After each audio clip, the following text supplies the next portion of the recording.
Eve's Diary by Mark Twain. Part 1. Translated from the original. Saturday. I am almost a whole day old now. I arrived yesterday. That is, as it seems to me. And it must be so, for if there was a day before yesterday, I was not there when it happened, or I should remember it. It could be, of course, that it did happen and that I was not noticing.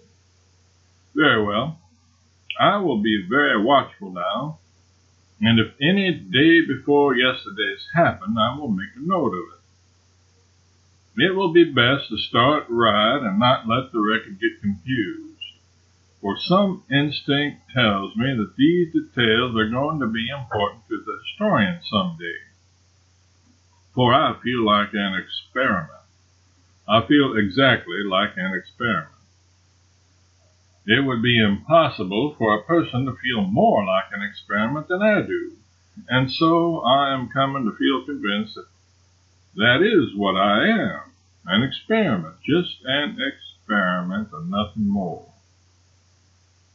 Then if I am an experiment, am I the whole of it? No, I think not. I think the rest of it is part of it. I am the main part of it, but I think the rest of it has its share in the matter. Is my position assured, or do I have to watch it and take care of it? The latter, perhaps. Some instinct tells me that eternal vigilance is the price of supremacy. That is a good phrase, I think, for one so young. Everything looks better today than it did yesterday. In the rush of finishing up yesterday, the mountains were left in a ragged condition, and some of the plains were so cluttered with rubbish and remnants that the aspects were quite distressing. Noble and beautiful works of art should not be subjected to haste. And this majestic new world is indeed a most noble and beautiful work, and certainly marvelously near to being perfect, notwithstanding the shortness of the time. There are too many stars in some places and not enough in others, but that can be remedied presently, no doubt. The moon got loose last night and slid down and fell out of the scheme. A very great loss. It breaks my heart to think of it. There isn't another thing among the ornaments and decorations that is comparable to it for beauty and finish. It should have been fastened better. If we can only get it back again. But of course there is no telling where it went to. And besides, whoever gets it will hide it. I know it because I would do it myself. I believe I can be honest in all other matters, but I already begin to realize that the core and center of my nature is love of the beautiful, a passion for the beautiful, and that it would not be safe to trust me with a moon that belonged to another person, and that person didn't know I had it. I could give up a moon that I found in the daytime because I should be afraid someone was looking. But if I found it in the dark, I am sure I should find some kind of an excuse for not saying anything about it. For I do love moons. They are so pretty and so romantic. I wish we had 5 or 6. I would never go to bed. I should never get tired lying on the moss bank and looking up at them. Stars are good, too. I wish I could get some to put in my hair. But I suppose I never can. You would be surprised to find how far off they are, for they do not look it. When they first showed last night, I tried to knock some down with a pole, but it didn't reach, which astonished me. Then I tried clouds till I was all tired out, but I never got one. It was because I am left-handed and cannot throw good. Even when I aimed at the one I wasn't after, I couldn't hit the other one. though I did make some close shots, for I saw the black blot of the cloud sail right into the midst of the golden flushes 40 or 50 times, just barely missing them, and if I could have held out a little longer, maybe I could have got one. So I cried a little, which was natural, I suppose, for one of my age, and after I was rested, I got a basket and started for a place on the extreme rim of the circle, where the stars were close to the ground and I could get them with my hands, which would be better anyway, because I could gather them tenderly then and not break them. But it was farther than I thought, and at last I had to give it up. I was so tired I couldn't drag my feet another step, and besides they were sore and hurt me very much. I couldn't get back home. It was too far and turning cold. But I found some tigers and nestled in among them and was most adorably comfortable, and their breath was sweet and pleasant because they live on strawberries. I had never seen a tiger before, but I knew them in a minute by the stripes. If I could have one of those skins, it would make a lovely gown. Today I'm getting better ideas about distances. I was so eager to get hold of every pretty thing that I giddily grabbed for it, sometimes when it was too far off, and sometimes when it was but 6 inches away, but seemed a foot. Alas, with thorns between. I learned a lesson. Also, I made an axiom all out of my own head, my very first one. The scratched experiment shuns the thorn. I think it is a very good one for one so young. I followed the other experiment around yesterday afternoon at a distance to see what it might be for if I could, but I was not able to make out. I think it is a man. I had never seen a man, but it looked like one, and I feel sure that that is what it is. I realize that I feel more curiosity about it than about any of the other reptiles.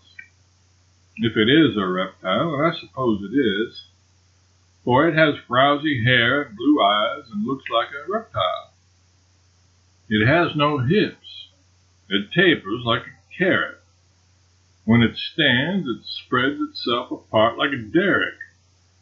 So I think it is a reptile, though it may be architecture. I was afraid of it at first and started to run every time it turned around, for I thought it was going to chase me. But by and by I found it was only trying to get away. So after that I was not timid any more, but tracked it along several hours, about 20 yards behind, which made it nervous and unhappy. At last it was a good deal worried and climbed a tree. I waited a good while, then gave it up and went home. Today the same thing over. I've got it up the tree again. Sunday. It is up there yet. Resting, apparently, but that is a subterfuge. Sunday isn't the day of rest. Saturday is appointed for that. It looks to me like a creature that is more interested in resting than in anything else. It would tire me to rest so much. It tires me just to sit around and watch the trees. I do wonder what it is for. I never see it do anything. They returned the moon last night, and I was so happy. I think it is very honest of them. It slid down and fell off again, but I was not distressed. There is no need to worry when one has that kind of neighbors. They will fetch it back. I wish I could do something to show my appreciation. I would like to send them some stars, for we have more than we can use. I mean I, not we, for I can see that the reptile cares nothing for such things. It has low taste and is not kind. When I went there yesterday evening in the gloaming, it had crept down and was trying to catch the little speckled fishes that play in the pool, and I had to clod it to make it go up the tree again and let them alone. I wonder if that is what it is for. Hasn't it any heart? Hasn't it any compassion for those little creatures? Can it be that it was designed and manufactured for such ungentle work? It has a look of it. One of the clods took it back of the ear and it used language. It gave me a thrill, for it was the first time I had ever heard speech except my own. I did not understand the words, but they seemed expressive. When I found it could talk, I felt a new interest in it, for I love to talk. I talk all day and in my sleep too, and I am very interesting. But if I had another to talk to, I could be twice as interesting and would never stop if desired. If this reptile is a man, it isn't an it, is it? That wouldn't be grammatical, would it? I think it would be he. I think so. In that case, one would parse it thus: nominative, he; dative, him; possessive, his'n. Well, I will consider it a man and call it he and it, until it turns out to be something else. This will be handier than having so many uncertainties. Next week, Sunday. All the week I tagged around after him and tried to get acquainted. I had to do the talking because he was shy, but I didn't mind it. He seemed pleased to have me around, and I used the sociable we a good deal because it seemed to flatter him to be included. Wednesday. We are getting along very well indeed now, and getting better and better acquainted. He does not try to avoid me any more, which is a good sign, and shows that he likes to have me with him. That pleases me, and I study to be useful to him in every way I can, so as to increase his regard. During the last day or two, I have taken all the work of naming things off his hands, and this has been a great relief to him, for he has no gift in that line, and is evidently very grateful. He can't think of a rational name to save him, but I do not let him see that I am aware of his defect. Whenever a new creature comes along, I name it before he has time to expose himself by an awkward silence. In this way I have saved him many embarrassments. I have no defect like this. The minute I set eyes on an animal, I know what it is. I don't have to reflect a moment. The right name comes out instantly, just as if it were an inspiration, as no doubt it is, for I am sure it wasn't in me half a minute before. I seem to know just by the shape of the creature and the way it acts what animal it is. When the dodo came along, he thought it was a wildcat. I saw it in his eye. But I saved him, and I was careful not to do it in a way that could hurt his pride. I just spoke up in a quite natural way of pleased surprise, and not as if I was dreaming of conveying information, and said, "Well, I do declare, if there isn't the dodo." I explained, without seeming to be explaining, how I know it for a dodo, and although I thought maybe he was a little piqued that I knew the creature when he didn't, it was quite evident that he admired me. That was very agreeable, and I thought of it more than once with gratification before I slept. How little a thing can make us happy when we feel that we have earned it. Thursday. My first sorrow. Yesterday he avoided me and seemed to wish I would not talk to him. I could not believe it.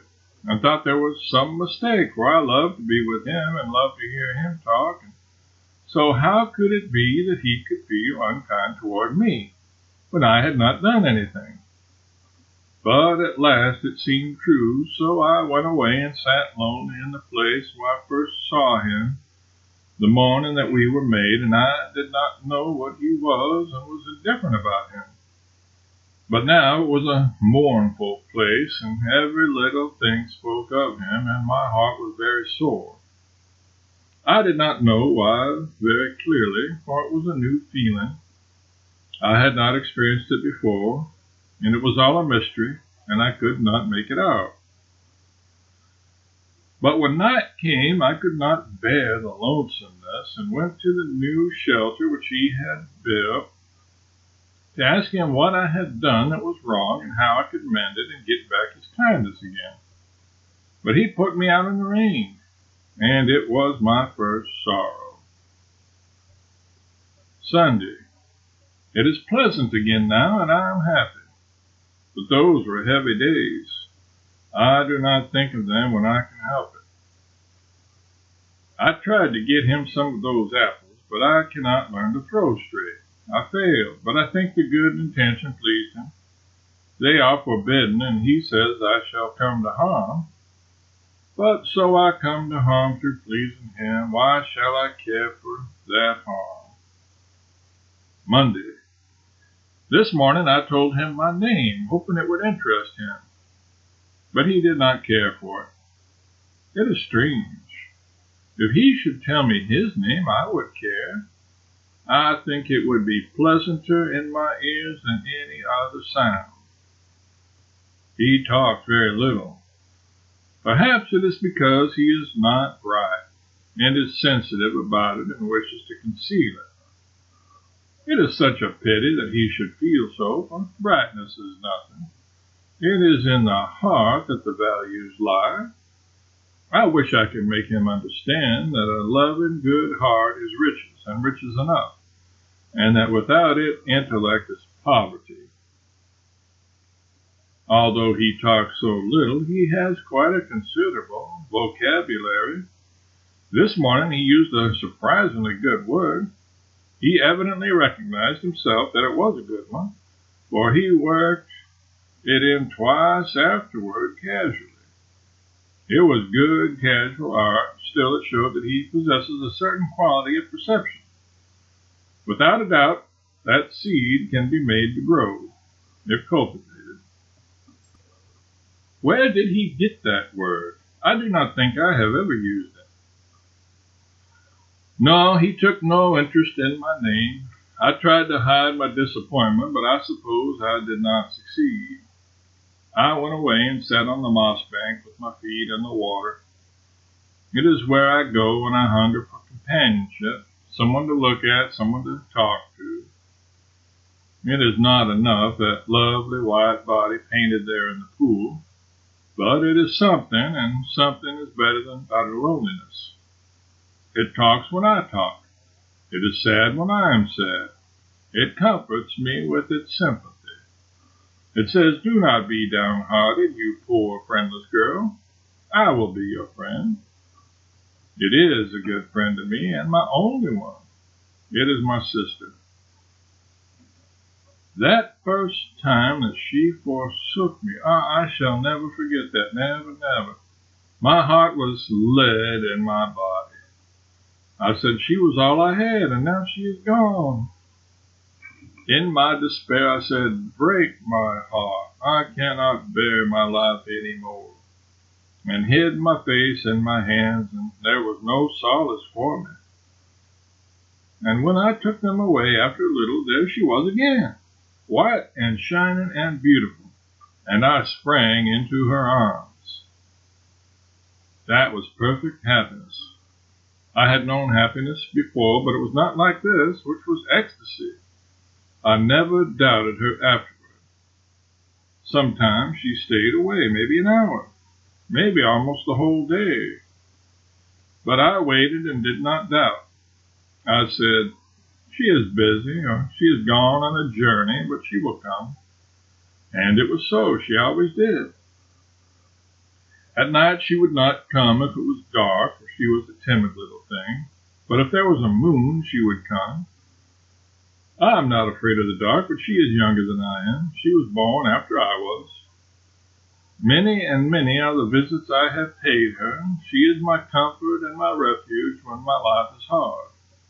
And it is mainly that. Tuesday. All the morning I was at work improving the estate, and I purposely kept away from him in the hope that he would get lonely and come. But he did not.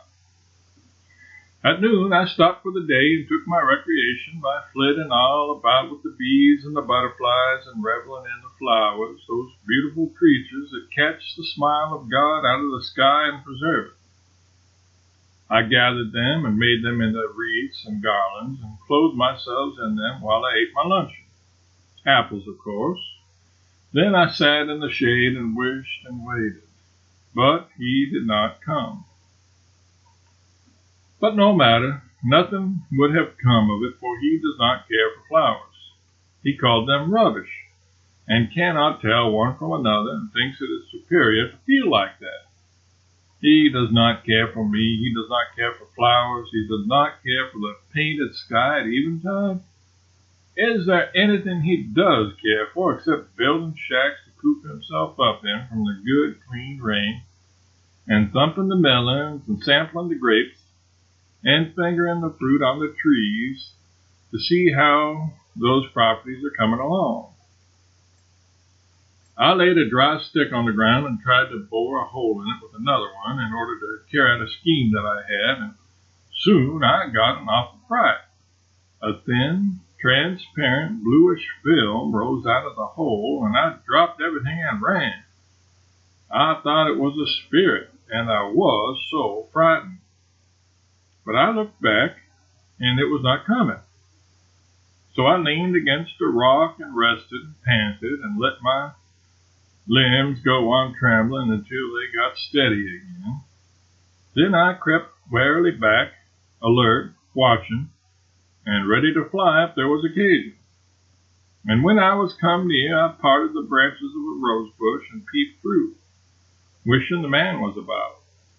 I was looking so cunning and pretty, but the sprite was gone. I went there, and there was a pinch of delicate pink dust in the hole. I put my finger in to feel it and said, "Ouch!" and took it out again. It was a cruel pain.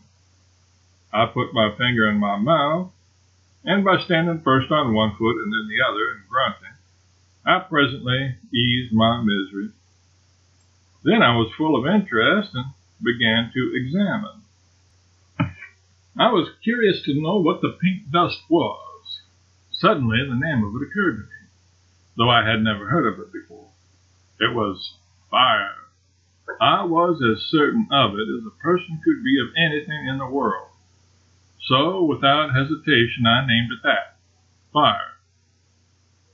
I had created something that didn't exist before. I had added a new thing to the world's uncountable properties. I realized this and was proud of my achievement, and was going to run and find him and tell him about it, thinking to raise myself in his esteem, but I reflected and did not do it. No, he would not care for it. He would ask what it was good for, and what could I answer? For if it was not good for something, but only beautiful, merely beautiful. So I sighed and did not go, for it wasn't good for anything. It could not build a shack, it could not improve melons, it could not hurry a fruit crop. It was useless. It was a foolishness and a vanity. He would despise it and say cutting words.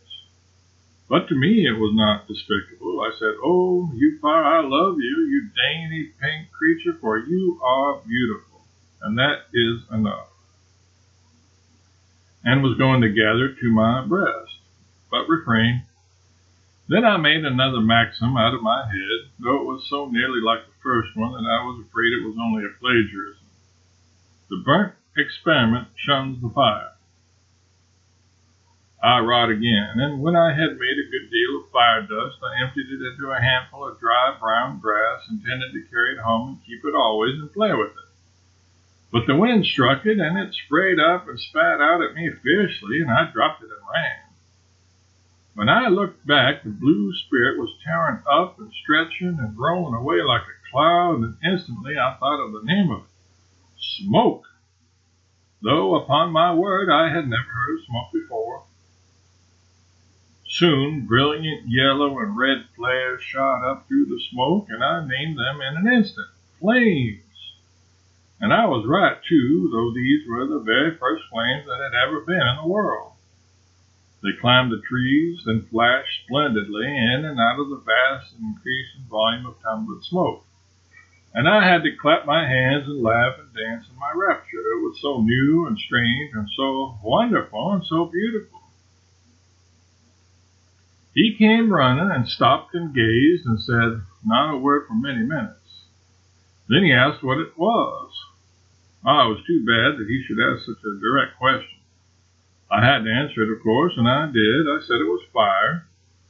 If it annoyed him that I should know, and he must ask, that was not my fault. I had no desire to annoy him. After a pause, he asked, how did it come? Another direct question, and it also had to have a direct answer. I made it. The fire was traveling farther and farther off. He went to the edge of the burned place and stood looking down and said, what are these? Fire coals. He picked up one to examine it, but changed his mind and put it down again. Then he went away. Nothing interests him. But I was interested. There were ashes, gray and soft and delicate and pretty. I knew what they were at once. And the embers. I knew the embers, too. I found my apples and raked them out and was glad, for I am very young and my appetite is active. But I was disappointed. They were all burst open and spoiled. Spoiled, apparently, but it was not so. They were better than raw ones.